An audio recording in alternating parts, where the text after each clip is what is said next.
welcome back, everybody. We are here continuing our remote teaching podcast hosted by the Center for Innovation in Education. And I've got 4 guests here who will introduce themselves, and we will launch into into the podcast after. So can I start with Stuart? You're on my first. Yep, so I'm Stuart Wilkes-Hague from the Department of Politics. Great. Diana? I'm Diana Jeter. I'm an historian, but I'm also Associate Dean of Education for the School of Histories, Languages and Cultures. Lovely. James, you're next up on my screen. I'm James Gaynor from the Department of Chemistry in the School of Physical Sciences. Okay, Anna? Hi, I'm Anna O'Connor. I'm from the School of Health Sciences and I'm an orthoptist. Great. Okay, so last time we talked about how remote teaching was going for you as the educator, and naturally we would also want to talk about how it's going for the students from your perspective. So you might want to introduce when we start talking about your student characteristics, and then just talking about how you have found they finding it. So I'm just opening up the discussion for you there. So that was probably 2 questions. Well, I'm happy to start. I mean, I think I've got quite diverse experiences for my students in politics. So I've got this huge group, first year students, about 200 students. That is challenging to know really how they're doing. I mean, virtually at the moment when we moved to online teaching, they had an essay due and the deadlines were extended and so on. But I mean, that was really the period of maximum disruption when everybody was working out whether they were going to go back to their parents, or, you know, some of them international students, whether they're going to go back to their own country.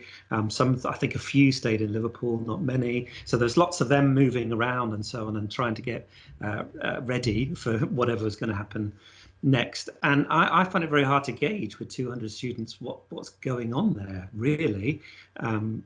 Quite a lot of them submitted the essay, quite a lot didn't.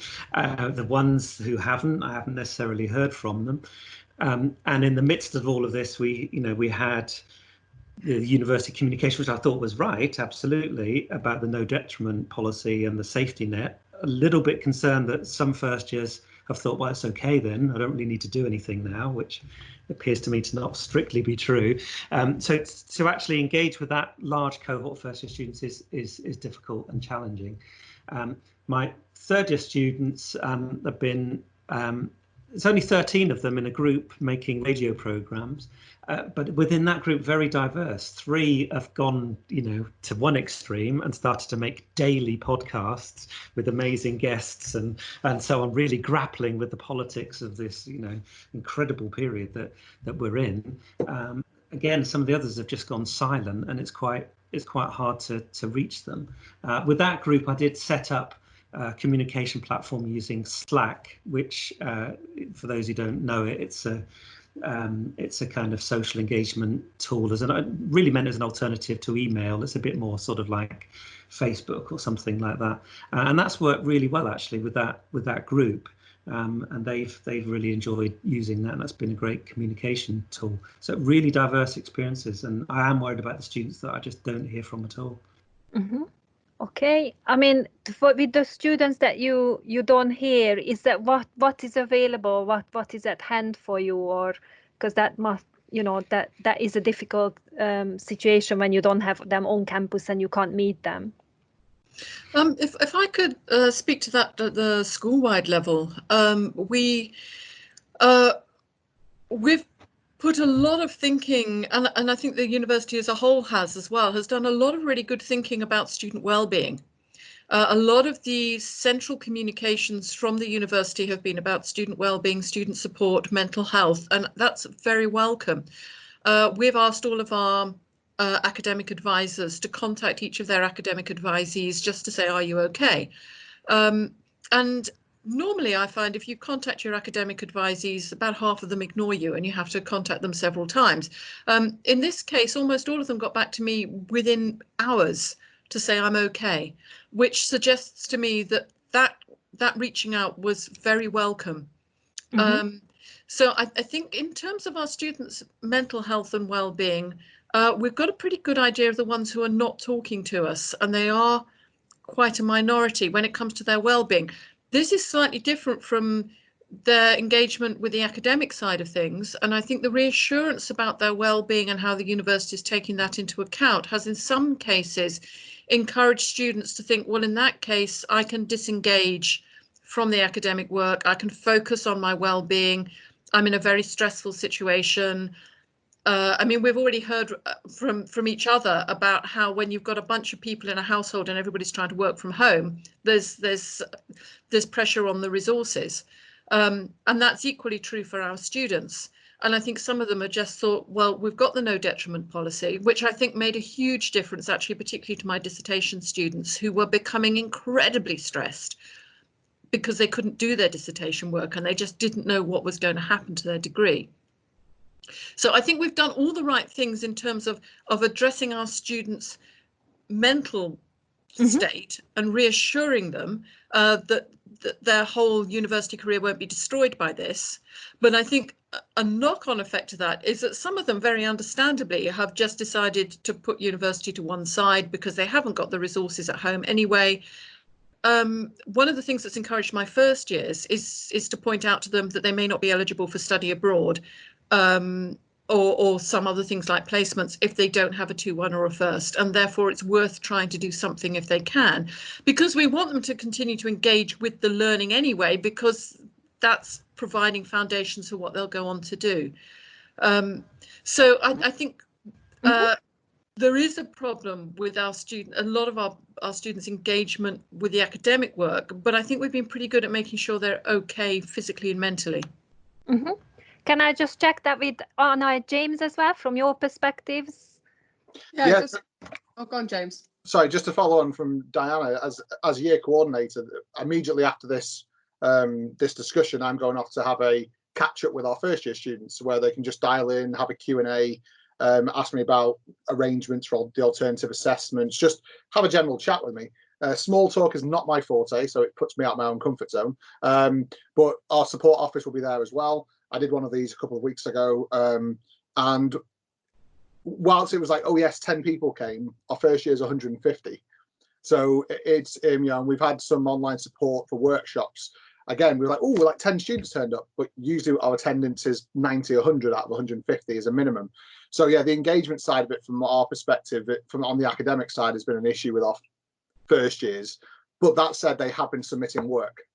They're just not taking up the support that we're trying to put on.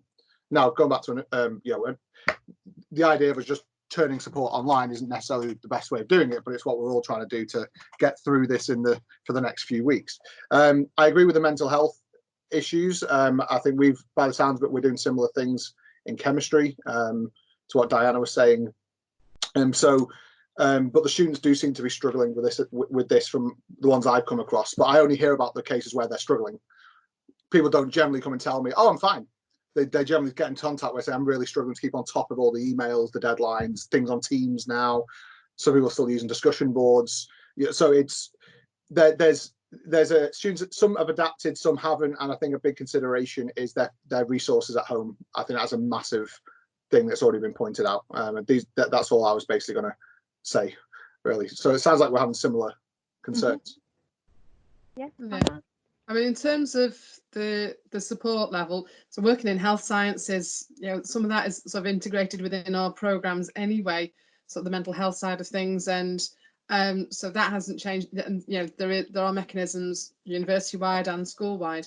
In terms of the engagement, I think it's been heartening to see the third years engaged. So we've got about 30 odd students in our third year and 50 in our first year. The third years, because this is graduation, it's with the assessments and things have to happen, not just in terms of their academic ability. For registration to work as a clinical practitioner, we have requirements that we need to meet for registration. I'm sure that'll be true across all the clinical programs.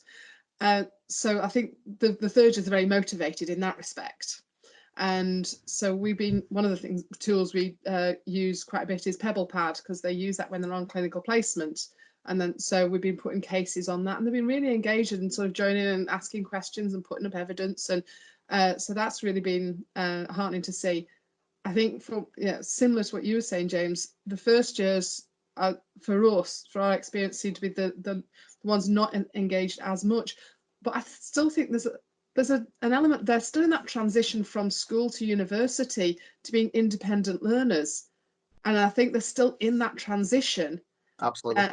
Of wanting information and wanting Vital to be an information portal and not an interactive, I'm here to help you understand. And it's that transition, and trying to manage that at the same time as all of this is a challenge. At a distance and with the tools. Because I was going to ask that in terms of, have you felt that apart from the resource issue that we've all mentioned, or you've all mentioned, in terms of the digital tools, and perhaps there's new tools that you and colleagues might be using with students, or in terms of their skills of using that, or just the way they think of what learning is like, and people might be used to coming to campus and doing learning in a particular way. What you mentioned about the transitioning to independent learning. So have you had a sense of that, how that their response to that side of things as you're trying to engage them in learning? This brings in their digital literacies, doesn't it, basically? And from digital literacies perspective, we try to maintain similar tools. We haven't sort of bombarded them with a whole load of new tools and go, oh, you could use this, we could use it.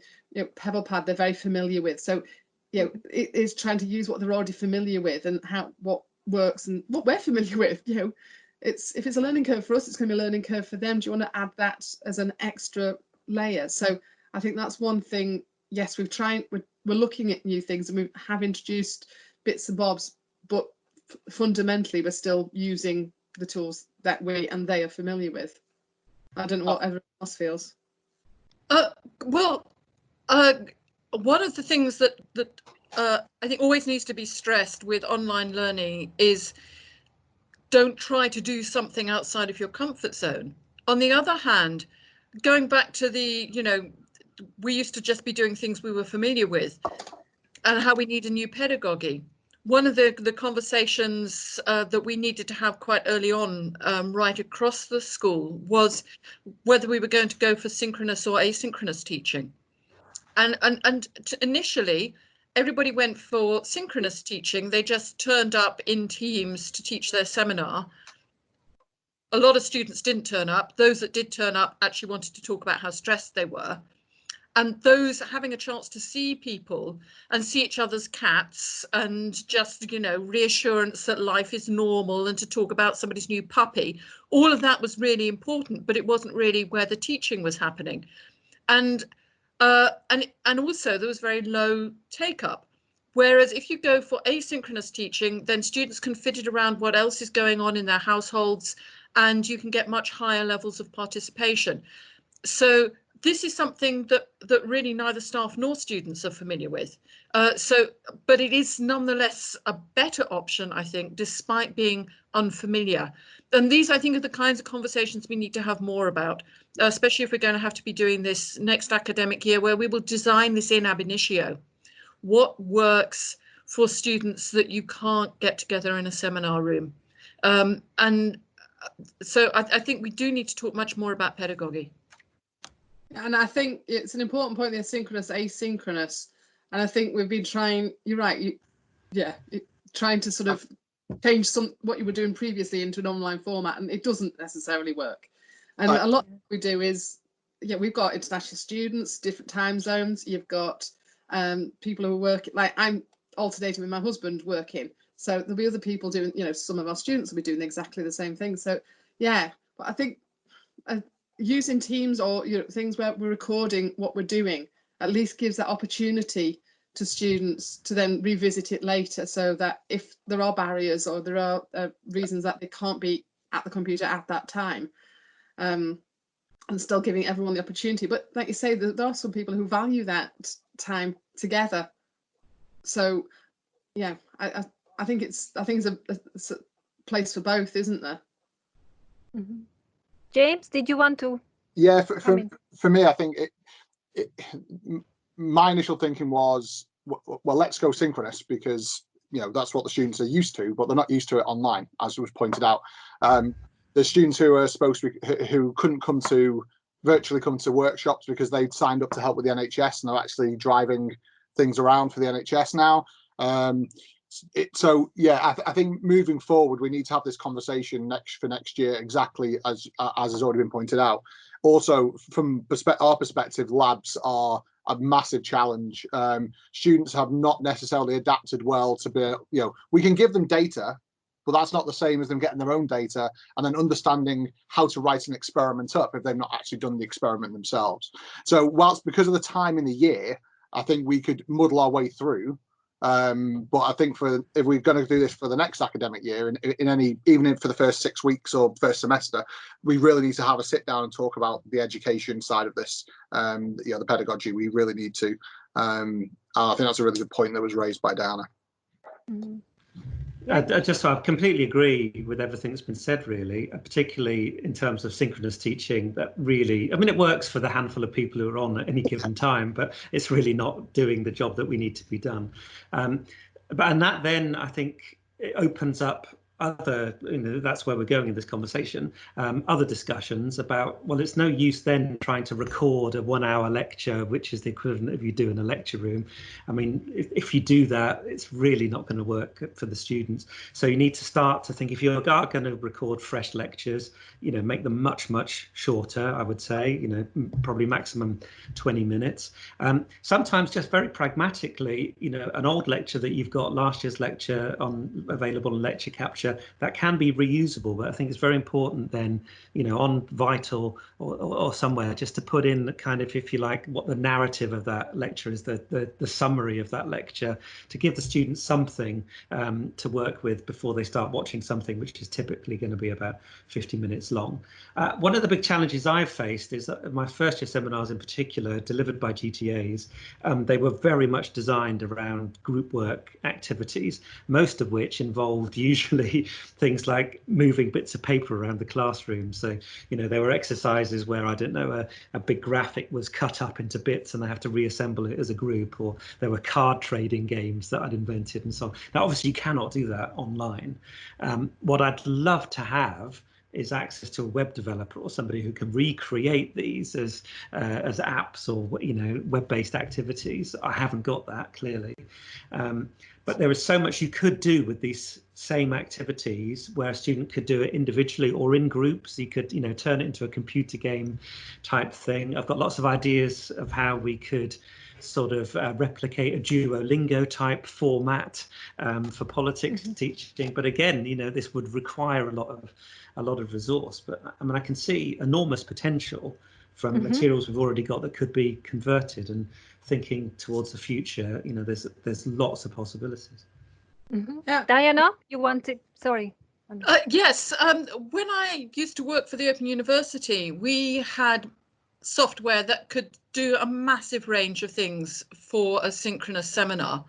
And it would be great to have that software. But one of the tasks I had was to advise new staff on how to use this software. And the thing I always said was, don't try to do something that is too complicated, because it's far better to do something you feel safe with and for it all to work than to try and use all of the bells and whistles. So I would love to see the university investing in software that has many more bells and whistles. The ability to divide students up into groups with whiteboards and with polling and with sorting activities, and as Stuart says, being able to move things around. All of these things are possible. But I think we also need to reassure staff that just because they have software that can do all these things, that doesn't necessarily mean it will make their teaching better. And if they don't normally teach like that, if they normally teach a seminar by doing Q&A, then go on doing that. Do what you know works well, but in the new context. That sounds great advice, Diana. And I think it's definitely that thinking process is so useful to think through what exactly we are trying to do. And Anna, I think you wanted to comment. Yeah, it was just sort of going back to the sort of resources out there. There's a lot of stuff that exists, and I think we're trying to tap into that, because what Stuart's saying, things that we have to then create. Yeah, it's great. Then it's exactly sort of made for purpose. But we use things like Quizlet and looking at what's online, and some lots for a lot of the first year stuff, Iron Brain. There's some brilliant stuff out there. Again, it takes a bit of time to sort of figure it out, or suss it out. What we're looking at, because of not being able to deliver some of the clinical placements for our students. We're now working with clinicians across the country as well to sort of like, let's pool our resources. We need to support our students. They're not going to be able to see the patients, for the foreseeable future. So, and we can't recreate the placement without bodies, but we can at least help support their learning. So we're sort of pooling resources and seeing what's out there. I mean, I don't know whether that's my sense has been as well, but with this pandemic, just the collaboration and collegiality just in every level, in my field, your field, people are so ready to help and support and share. So that's been really nice to see, because obviously that's such a hard situation for those students and for you as educators to try and deliver this education in the environment where it's not feasible, when they can't go into the hospitals and get the experience firsthand. So I think we did talk about, we covered the question around, some of the things what we might think about going forward. And I wanted to, because we're hoping that people will listen to this podcast, is there anything that you want to pull out from your bag in terms of advice or tricks or things that have worked for you that you wanted to pass on? From a perspective of not having done a huge amount of online teaching, I've used online resources, but that's not the same. For me, it's too early to know what has worked. The main thing I picked up partly through this discussion, but I was also thinking this anyway, is do what you know. And don't just jump in to think using synchronous tools is the best. I'm repeating, I know what Diana said, but that is the main thing that I've picked up on, is that it's not you don't have to be all fancy and all singing and dancing type of stuff. Just do what works, and be willing to try new things. That's to get students to engage. That's my main thing. Yes. Any others? I think student engagement is the key thing, isn't it? And help and showing that it's meeting, supporting the students and their understanding. And I mean, we use tools and, sort of little online quizzes and all those sorts of things, so students can be competitive, it's setting little games and things like that to sort of, so, you can have a little, a table, league table, or just make it a bit of fun as well, but alongside the learning. And it's, so like you were saying, that kind of addresses the well-being a little bit as well. It makes sure that they're out there and going, look, who can do this? It takes 10 seconds, like some of the quizzes, and or someone's got a score of 8 seconds. Can you beat it? Can you, so there's some little things I think that can address both well-being and sort of the learning side of things. But but thinking from the students' perspective, that they can't just follow the normal timetable. They're not on campus. They have got other demands, as we have, that we've just got to try and at the minute, like James says, it is early days, and I think because we're just figuring it out as well and juggling as we go along, that we'll just have to it'll be very interesting to see sort of come the summer where we are in terms of the pandemic, where we are in terms of the university, and where we're going to be moving forward. Mm-hmm. Yes, yeah, this is the final, we are in the final words now, I think, because I suppose the last question I wanted to ask is just what keeps you going, or what's in your resources, and we can come back to our initial analogs of art or whatever analogy we want to make. We started off with roller coasters, the Scream, some sort of order, and we are in it for the long haul. It is going to be a long year, so I'm asking you and I guess colleagues, what keeps you going, or what would be your, I don't know, aspirational thing to hold on to in these times? There's a couple of things I would say. One is care for the students.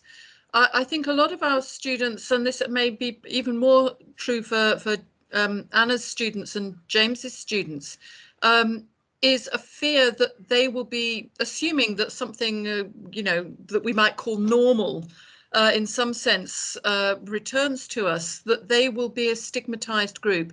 They will always be the COVID generation of graduates who didn't quite have a good enough education, didn't have the clinical practice and so on. So one of the things that keeps me going is doing my best to make sure that those students can feel confident in the education that they're getting.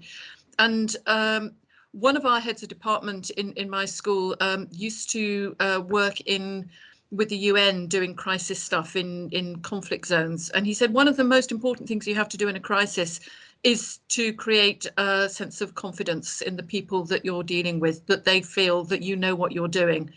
And I think that's really important. The other thing that keeps me going, but this is just because I'm a geek, is I like the idea of exploring the new pedagogy, that what can we do? What are the possibilities? How can we work with new people in new ways? And so for me, it's a kind of exciting adventure to discover what else we can do. Excellent, lovely. That's really nice, Diana. James just put a note here, his view on the last question. Look after yourselves and colleagues who might be living alone. Give time to yourself away from the computer, particularly if looking after children also. Okay, so that's, yeah. Stuart? Yeah, I mean, one of the things that's been keeping me going, and I've mentioned it already, but my students who have turned from making weekly radio shows to making daily podcasts, which is quite incredible. That's been a kind of highlight every evening. It tends to sort of drop onto SoundCloud or Spotify around about the time that I'm making dinner. So I listen to their latest broadcast while I'm making dinner. And, you know, one of the great things is they're talking to other students on there as guests, asking them how it's going. Obviously, those broadcasts are available then to all students in the department. So there is a sense of it, you know, not just being reassuring for me, because I know these students are doing great work and so on, but a sense of it kind of sustaining, building a kind of virtual community for staff and students in politics. And they always surprise me with who they've got on their show every night. And that's been absolutely amazing. Wow, that's fantastic. I think what's keeping me going, realistically, the semester isn't too far too far to the end. You know, there is at least there's a little bit of a break, and we've just got to be realistic, and you know what we're prioritizing, what we're making sure that our students are supported and that they're ready for their assessments and this sort of thing, that other things can wait. And in terms of for our mental health, in terms of making sure that we're available to students, in terms of just reality. Yeah, I'm enjoying, you know, sort of the online teaching aspects. But yeah, it's just a juggling act for everybody, students, lecturers, and yeah, and we you know, we drop some balls sometimes. So it's just trying to make sure you're not juggling too much. Yeah, that's fantastic. And I hope you have some of your students listening, because such the care, the pride and the empathy you have towards them and the commitment for the learning is just amazing to hear. And yeah, I think that's why you are in this profession, and that's why the students are lucky, and hopefully it will all work out for them. But thank you so much. I think thank you so much for coming along and sharing your experiences and views, and hope to see you on another topic or perhaps some follow-up after this. Thank you very much. Thank you. Thanks. Bye. Okay.